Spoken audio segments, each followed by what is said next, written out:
Big money, Andrew Dovale here. What's up, bro? What's going on, man? Big tournament here in Dallas, PPT Tour. Yeah, What'd you play today? Today we played in the team event. I played Super SHENRON Storm. I didn't win undefeated, did not lose a single game. Woo! We made it to top 4. It's definitely the most degenerate deck I've played. I don't like usually playing these types of decks, but I'll show you guys what's up and go through the decks, tell you what's good, okay? All right, man, let's do it. All right, so first, who's your leader? What's going on here? Super Dragon Balls. I see a bunch of balls here. Yeah. So you know, pretty much like any other Awaken or SHENRON leader, you can attack. You search your 2 Dragon Balls, and then the backside where things get crazy. Standard draw, play a desire, and then take an extra turn. And let me tell you, taking an extra turn in this game is bonkers. All right, so start from left to right where you wanted to go. Exactly. So we start with basically the main engine of taking your life, seeing the cards, putting pressure on your opponent. Bardock, the 1/2 swap engine has always been the way to just pressure your opponent for cheap energy. So drop the 1, get the 15Ks on board, so that way you have the 15Ks for your extra turn. You basically play a 15K dual attack for 1 energy, which is insane. So yeah, that's the swap targets. You have 4 super combos, Sparking. Just makes sense in this deck. You always have Sparking to trigger it. Preface, untap 2. When you play it, to blue, 15K barrier, just more pressure. Basically what this deck wants to do is just untap as much as possible.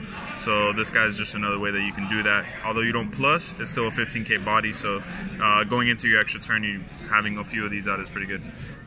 Crisis Crusher, I played it at 3 because I like to see it on turn 1. There's a lot of hate cards, and this card basically kills most of the ones that prevent you from going off. The barrier ones are kind of annoying, but this one gets rid of like the really bad ones like Black Mass Sand. Bulma, the reason, love that artwork, man. Yeah, the artwork is beautiful.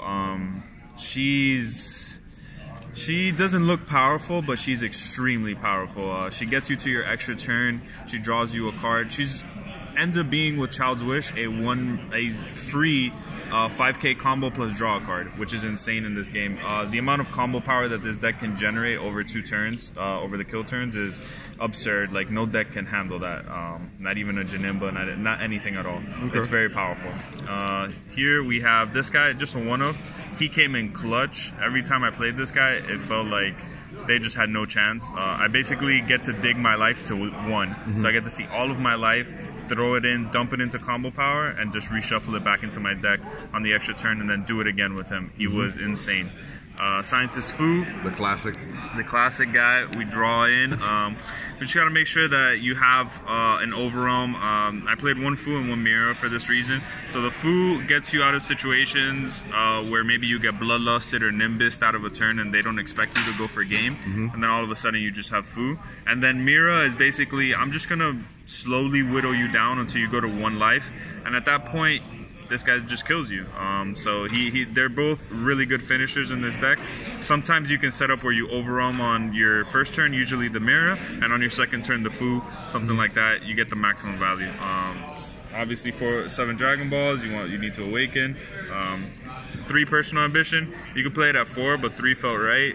You just basically a cycle. It's Upstart Goblin. Just take draw an extra card. A Child's Wish. This one.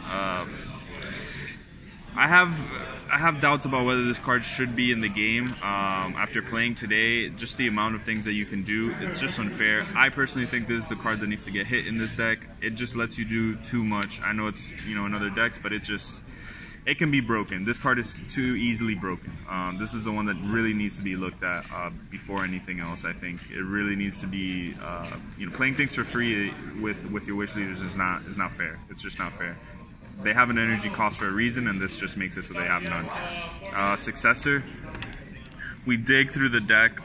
We find the swap targets. We play only 7, but this helps us find it with pretty much instant consistency. It also fills your drop because it's just 0 mana card, search another card. You're just fueling to get that 20.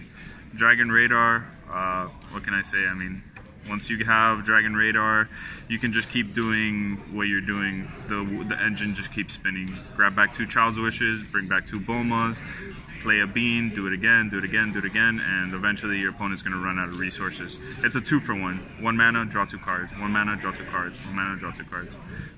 Sensu Bean is what lets this deck do things that are a little bit more explosive than the yellow deck. The yellow deck is a little bit slower, tries to do the Height of Mastery Victory Strike. This version just tries to kill you on turn 3 pretty much through anything. Sensu Bean allows for that. You just keep unloading plays. You get to just dump your entire hand into them, take the extra turn, and then do it again, and it's insanity. I didn't want to play this deck for the singles event, but I was completely wrong. This is by far the best deck in the format. There's no doubt about it. Whatever version you play, it doesn't matter. This thing is busted and needs to be looked at by Bandai. There's just no way a deck like this should exist in a card game. It's just too much. But yeah, that was the deck profile. Hopefully you guys use it while it lasts, and I'll see you guys next time. Thank you, man. Appreciate it.